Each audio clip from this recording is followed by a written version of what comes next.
हरि ओम तत्सत। गीता जी में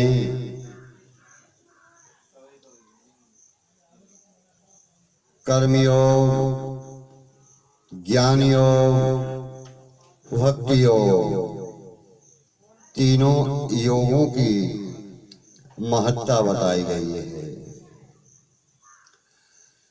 त्रयो हि योगाः सुगमा वरिष्ठा सिद्धि प्रदाः पाप निवारकाश्च तुष्टि प्रशांति प्रद साम्यदाश्च ज्ञानाच्च उदीरताश्च। भगवान ने गीता में तीनों योगों को स्वतंत्र साधन बताया है।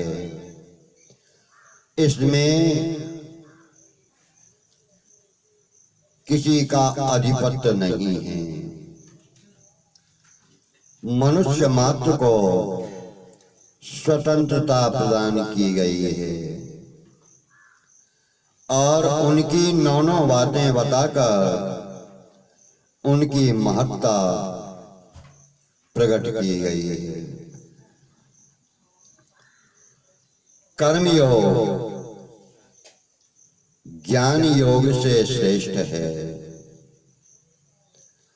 तयोस्तु कर्म संन्यासात् कर्म योगो विशिष्यते। 5वें अध्याय के दूसरे श्लोक में इसका वर्णन है।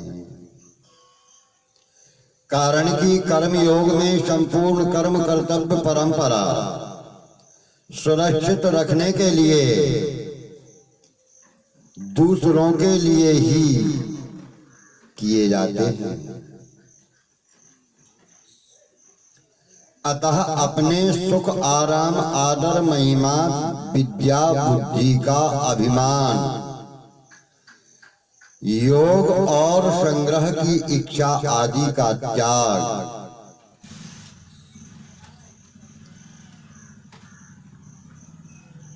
यहाँ पर भोग शब्द को योग बोल गया हो,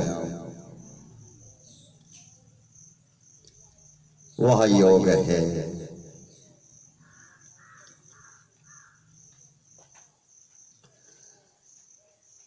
तो अतः अपने सुख आराम आदर महिमा विद्या बुद्धि का अभिमान भोग और संग्रह की इच्छा आदि का त्याग बड़ी सुगमता से हो जाता है। जबकि ज्ञान योग में विवेक विचार के द्वारा अपने सुख आराम का त्याग करने में कठिनता होती है। कर्म योग ध्यान योग से भी श्रेष्ठ है। ध्यानात् कर्म फल त्यागः। 12वें अध्याय का 12वां श्लोक। कारण कि कर्म योग में संपूर्ण कर्मों के फल का यानी फल की इच्छा का त्याग है, जबकि ध्यान योग में कर्म फल का त्याग है। कर्मों का त्याग करने की अपेक्षा आसक्ति रहित होकर के कर्म करने वाला कर्मयोगी श्रेष्ठ है। कर्मेन्द्रियैः कर्म योगम सक्तः सा विशिष्यते।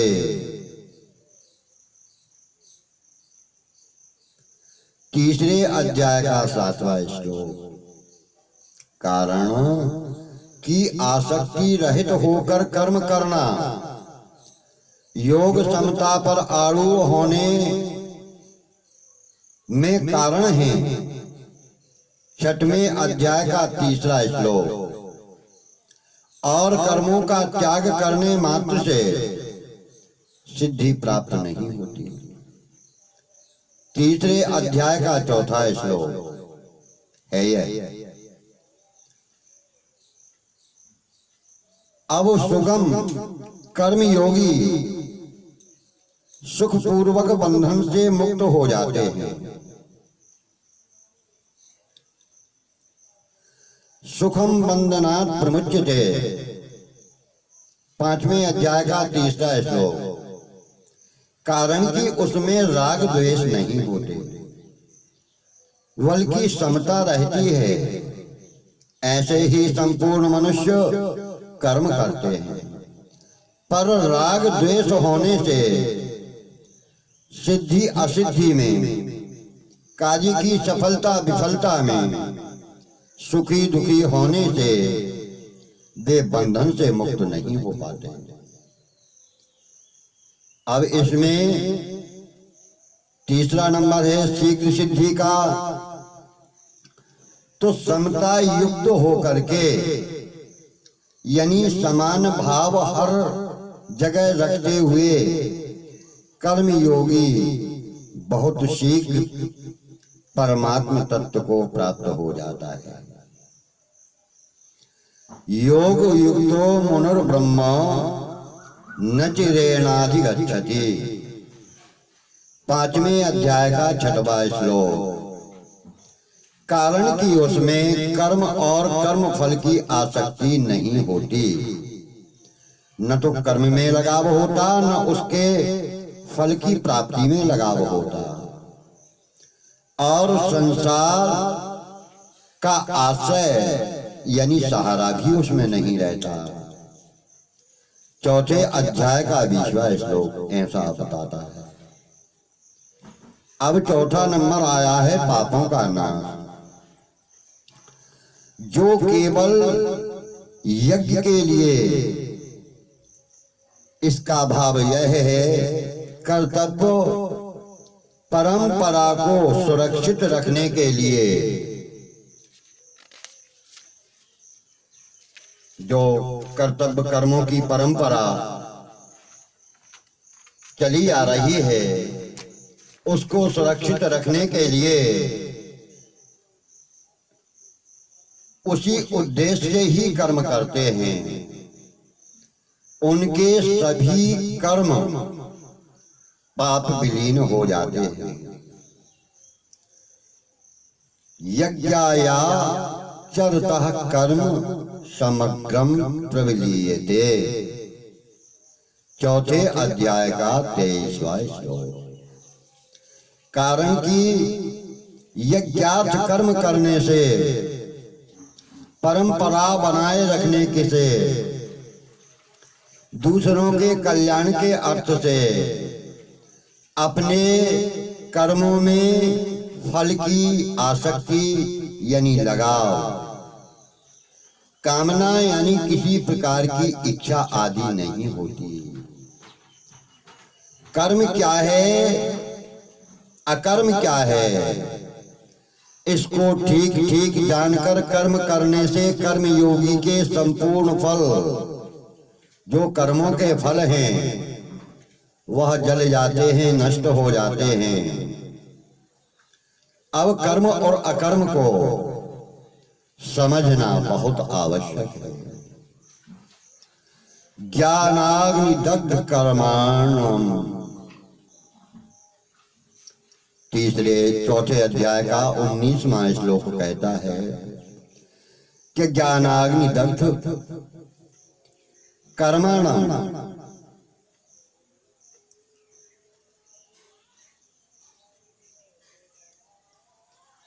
कारण कि उसके संपूर्ण कर्म कामना और संकल्प से रहित होते हैं। वह जो भी कर्म करता है किसी इच्छा को लेकर नहीं करता, किसी उद्देश्य की सिद्धि के लिए संकल्पित होकर कार्य नहीं करता। अतः उसके कर्मों को, कर्मों की बांधने की जो शक्ति है, वह शक्ति नष्ट हो जाती है। अब आया संतुष्टि। कर्मयोगी अपने आप में संतुष्ट हो जाता है।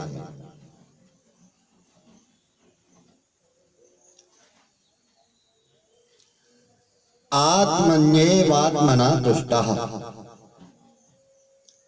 12वें दूसरे अध्याय का 55वां श्लोक। और आत्मन्येविता संतुष्टः, तीसरे अध्याय का 17वां श्लोक। कारण कि उसमें संपूर्ण कामनाओं का, संपूर्ण इच्छाओं का हमेशा त्याग होता है। अतः उसकी संतुष्टि पराधीन नहीं है कि कर्म करने के बाद जब कामना सिद्ध होगी तो वो फल के पराधीनता रहती है। लेकिन इन सारी चीजों का त्याग होने में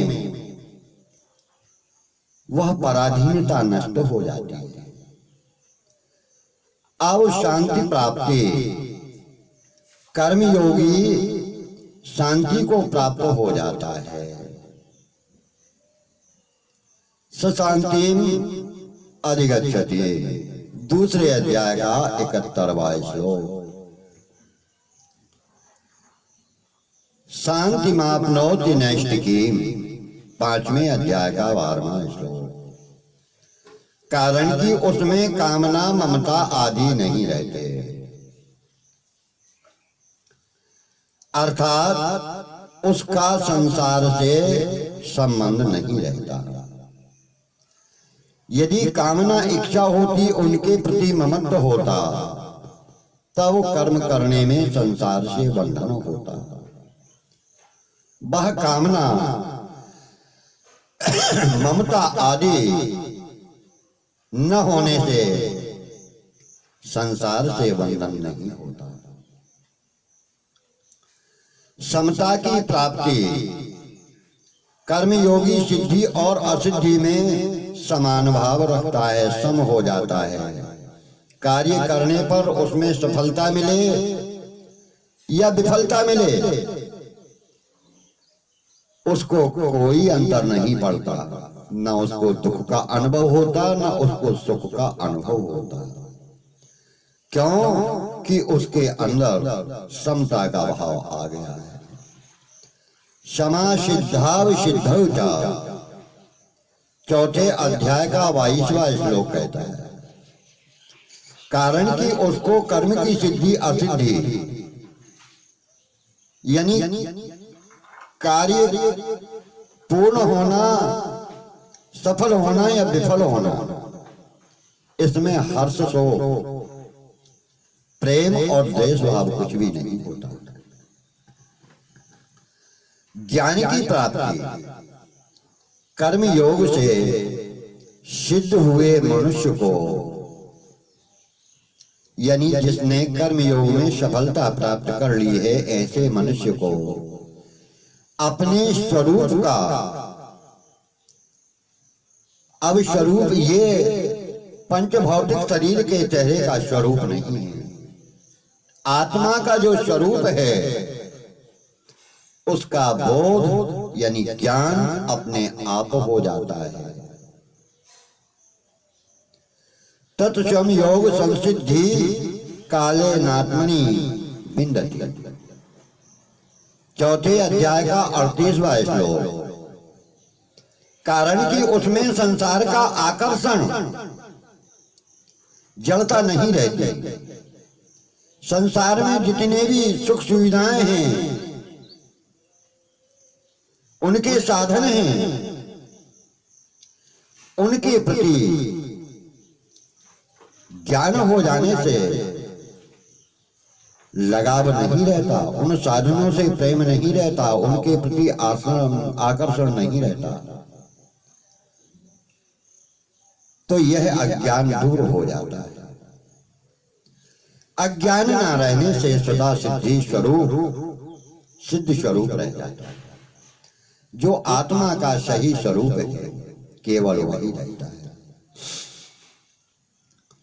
प्रसन्नता, स्वच्छता की प्राप्ति, कर्मयोगी अंतःकरण की प्रसन्नता को प्राप्त हो जाता है। जो कर्मयोगी होता है समभाव से कर्म करता है, जिसको कर्म की प्राप्ति अप्राप्ति से कोई संबंध नहीं होता, उसकी आत्मा में प्रसन्नता, स्वच्छता यानी पवित्रता प्राप्त होती है, स्वतः आ जाती है। प्रसाद मधिगच्छति, दूसरे अध्याय का 64वां श्लोक। कारण कि राग द्वेष पूर्वक विषयों का सेवन करने से ही अंतःकरण में अशांति हलचल होती है।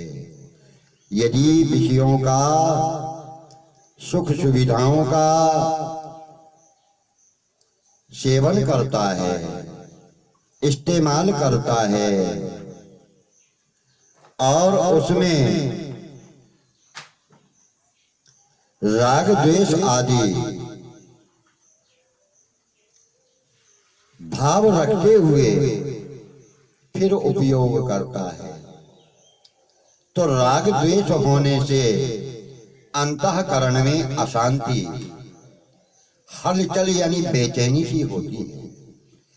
परंतु कर्मयोगी साधक जो भी कर्म करता है वह ना तो कर्म के प्रति प्रेम रखता, न द्वेष भाव रखता, न अपना पराया भाव रखता, हुआ विषयों का सेवन करता है, अतः उसका अंतःकरण स्वच्छ निर्मल हो जाता है। अब ज्ञान योग किस प्रकार श्रेष्ठ है? द्रव्य में आहुति देकर किए जाने वाले यज्ञ से ज्ञान यज्ञ श्रेष्ठ है। श्रेयान द्रव्यमयाद्य ज्ञान यज्ञ, चौथे अध्याय का 33वां श्लोक। कारण कि जो द्रव्यों के द्वारा यज्ञ में पदार्थों और क्रियाओं की मुख्यता रहती है, जबकि ज्ञान यज्ञ में विवेक यानी विचार, ज्ञान और विचार की ही प्रधानता रहती है। ज्ञान और विचार से मनुष्य की जितनी स्वतंत्रता है उतनी स्वतंत्रता पदार्थों और क्रियाओं में नहीं होती। अपने ज्ञान और अपने विचार के लिए मनुष्य स्वतंत्र है, और आहुति देने वाले यज्ञ में क्रियाओं की, मंत्रों की, आहुति देने वाले पदार्थों की ये स्वतंत्रता हो जाती है, उनके अधीन हो जाता है। अब ज्ञान योग सुगम कैसे है? ज्ञान योगी, ज्ञान की साधना करने वाला साधक निर्गुण निराकार का ध्यान करते करते संपूर्ण पापों से रहित हो जाता है, उसके पाप दूर हो जाते हैं, सुखपूर्वक परमात्मा को प्राप्त हो जाता है। सुखेनो ब्रह्म संस्पर्शमत्यंतम सुखमश्नुते, 6वें अध्याय का 28वां श्लोक। कारण कि उसमें देह का अभिमान नहीं रहता।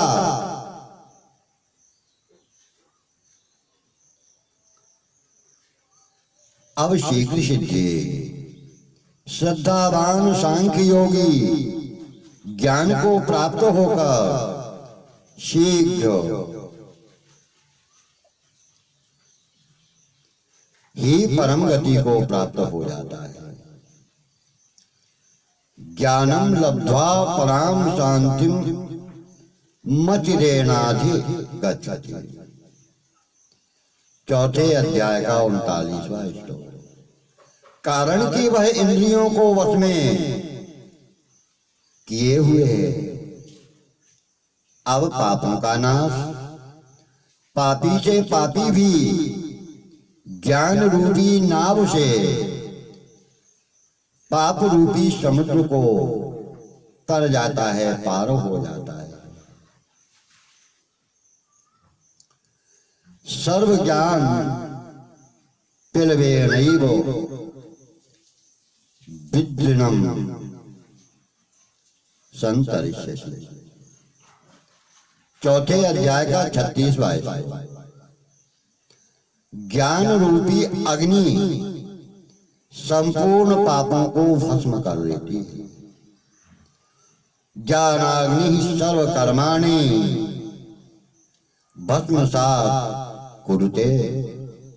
चौथे अध्याय का 37वां श्लोक। कारण की स्वरूप का यानी अपनी आत्मा का बोध होने से शरीर संसार से संबंध विच्छेद हो जाता है। वह आत्मा शरीर में रहते हुए भी शरीर से संबंध नहीं मानती, संसार में रहते हुए भी संसार से संबंध नाता नहीं मानती। संतुष्टि अपने स्वरूप का ध्यान करने वाला सांख्य योगी अपने आप में संतुष्ट होता है। पश्यन्नात्मनि तुष्यति। छठवें अध्याय का 20वां श्लोक। कारण की उसकी जड़ता यानी अज्ञान अर्थात शरीर मन बुद्धि आदि के साथ संबंध नहीं रहता। शांति की प्राप्ति ज्ञान योगी परम शांति को प्राप्त हो जाता है। ज्ञानम लब्ध्वा पराम शांतिम मचिरेणाधिगच्छति। चौथे अध्याय का 39वां श्लोक। कारण की वह ब्रह्म ज्ञान को जान जाता है, तत्व को जान जाता है, फिर उसके लिए कुछ भी जानना शेष नहीं रहता।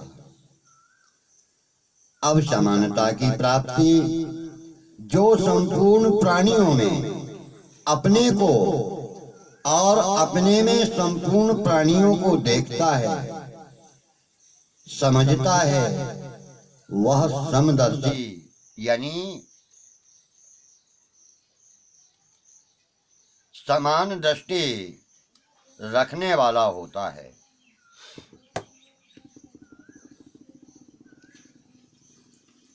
उसे समता की प्राप्ति हो जाती है। सर्वत्र समदर्शिनः। छठवें अध्याय का 29वां श्लोक। वह सुख दुख को समान समझता है। सम दुख सुखः। 14वें अध्याय का 24वां श्लोक। कारण की उसकी तत्व से अभिन्नता हो जाती है। अब ज्ञान की प्राप्ति यह क्षेत्र अलग है और क्षेत्रज्ञ अलग है।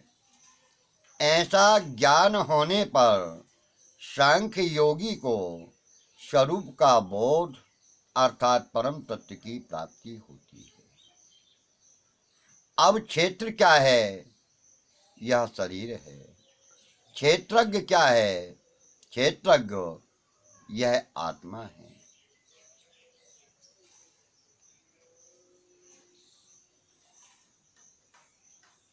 तो ऐसा विवेक हो जाने से जो सांख्य योगी हैं अपने स्वरूप का ज्ञान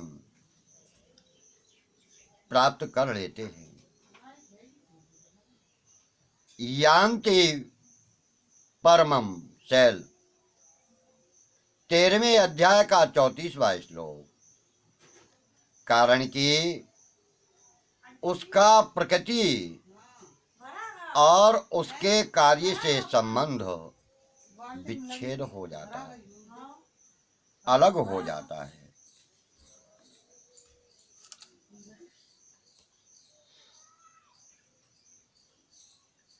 अब प्रसन्नता और स्वच्छता की प्राप्ति।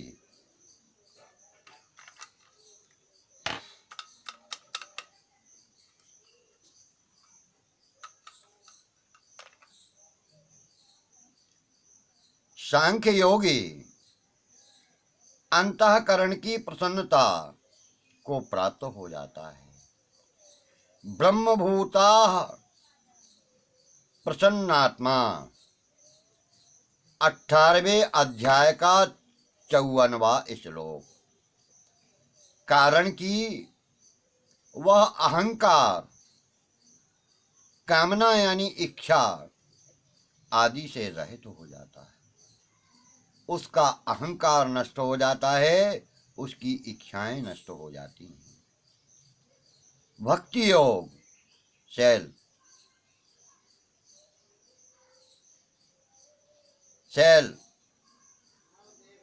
श्रेष्ठ भगवान में तल्लीन अंतःकरण वाला श्रद्धावान भक्त संपूर्ण योगियों में श्रेष्ठ होता है। जो भगवान के भजन में ही तल्लीन रहता है, मग्न रहता है, श्रद्धा पूर्वक भगवान का भजन करता है, उस भक्त को सभी योगियों में श्रेष्ठ कहा है। समय युक्त तमो मतः।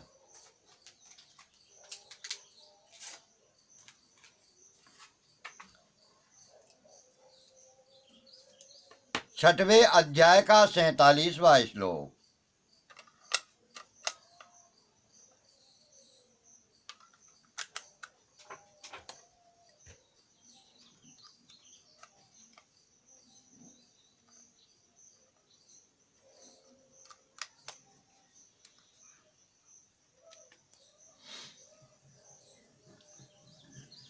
कारण कि उसके श्रद्धा विश्वास भगवान पर रहते हैं, उसका सहारा भगवान ही रहते हैं। सांख्य योगी और भक्ति योगी, इन दोनों में भक्ति योगी श्रेष्ठ बताया है। तमे युक्त तमाम मता 12वें अध्याय का 2वां श्लोक। कारण कि वह निरंतर नित्य भगवान में ही लगा रहता है। अब सुगम कैसे? भक्त श्रद्धा भक्ति से जो पत्र पुष्प फल जल आदि भगवान को अर्पण करता है, भगवान प्रेम पूर्वक उसको स्वीकार करते हैं। इतना ही नहीं, किसी के पास अगर पत्र पुष्प आदि भी नहीं है तो वह जो कुछ करता है उसे भगवान के अर्पण करके वह संपूर्ण भक्तों बंधनों से मुक्त होकर भगवान को प्राप्त हो जाता है। पत्रम पुष्पम फलम तोयम माम पश्यसि। 9वें अध्याय का 26वां और 28वां श्लोक। कारण कि भक्त में भगवान को अर्पण करने का भाव प्रधान रहता है और भगवान भी भाव को ही ग्रहण करने वाले हैं। अब उसको शीघ्र सिद्धि। भगवान में लगे हुए चित्त वाले भक्त का उद्धार भगवान बहुत जल्दी करते हैं, शीघ्र करते हैं। तेषाम हम समुद्धरता नचिरात पातमया बेसित चेतसा। 12वें अध्याय का 7वां श्लोक। कारण कि वह केवल भगवान के ही परायण रहता है, भरोसे केवल भगवान के ही रहता है, भगवान का ही भरोसा रहता है। अतः उसका उद्धार करने की जिम्मेदारी, ठेकेदारी भगवान की होती है। अब पापों का नाश। भगवान अपने शरणागत भक्त को संपूर्ण पापों से मुक्त कर देते हैं अहम त्वा सर्व पापेभ्यो मोक्षयिष्यामि। 18वें अध्याय का 66वां श्लोक। कारण कि सर्वथा शरणागत हमेशा शरण में रहने से भक्ति की संपूर्ण जवाबदारी भगवान पर आ जाती है। संतुष्टि, भगवान में मन लगाने पर भक्त संतुष्ट हो जाता है। तुष्यति, 10वें अध्याय का 9वां श्लोक। कारण कि भगवान में ज्यों ज्यों मन लगता है त्यों त्यों उसे संतोष होता है कि मेरा समय भगवान के चिंतन में लग रहा है। सिद्धावस्था में वह संतोष भक्त में स्वतः रहता है। यानी जब सिद्धावस्था को प्राप्त हो जाता है तो वह संतोष हमेशा ही भक्त के अंदर रहता है। संतुष्टः सततम योगी, 12वें अध्याय का 14वां श्लोक। कारण कि उसको भगवत प्राप्ति हो चुकी होती है। अब शांति की प्राप्ति, भक्ति परम शांति को प्राप्त होती है। शांतिम निर्वाण परमाम, 6वें अध्याय का 15वां श्लोक।